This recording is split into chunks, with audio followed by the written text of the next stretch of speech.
La guerre a de tout le temps été un obstacle majeur au développement éducatif en Afrique. C'est le cas ici du Niger où présentement dans la région de Difa, les attaques que mènent les islamistes de Boko Haram, mais aussi la psychose qui s'ensuit, ont causé la fermeture de plusieurs écoles situées dans des localités proches du bassin du lac Tchad et de la frontière entre le Niger et le Nigeria, privant de suite l'éducation à des milliers d'élèves dont la plupart se trouvent en refuge avec leurs parents. Regardez tous ces enfants réfugiés de la ville de Zander, contraints d'abandonner leurs études bon gré mal gré pour peur d'exactions de la secte islamiste de Boko Haram qui continue à semer terreur dans la localité de Difa. Cette fillette, du nom de Kakaï, âgée de moins de 10 ans, est originaire du village de Gamgara 1, une localité située à moins de 2 km de la ville de Bosso, en est un exemple.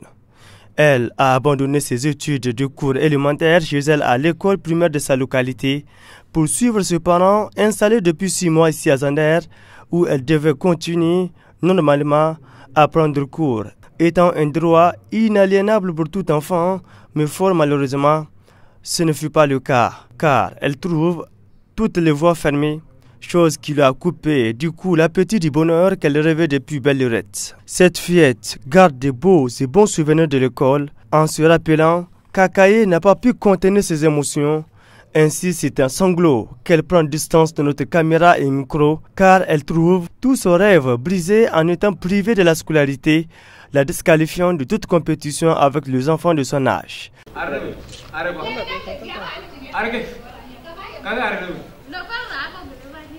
Aussi, elle n'est pas seule dans la famille car c'est y compris ses autres frères et sœurs. Son papa Malam Omar Boulama Bachir, désespéré de la situation de déscolarisation via de ses enfants, trouve ici les conditions très défavorables pour lui d'amener tous ses enfants à l'école, question du manque de moyens, et ces derniers trouvent même l'État désengagé à assurer et garantir à ses enfants l'éducation, trouvant même sur le territoire nigérien conformément à l'article 28 de la Convention internationale des droits de l'enfant. L'État n'a pas tenté.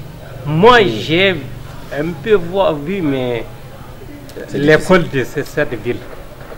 Si tu n'as pas chance, si tu as 2-3 enfants, il faut d'autres 2 kilos, d'autres 3 kilos pour amener et le reprendre encore mieux. J'ai vu que c'est difficile, j'ai laissé.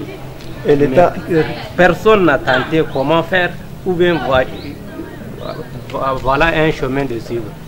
Personne ne nous a dit.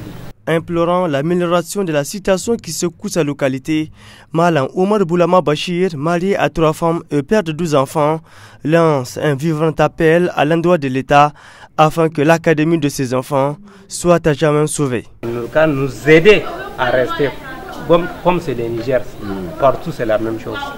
On doit avoir une aide pour rester ici.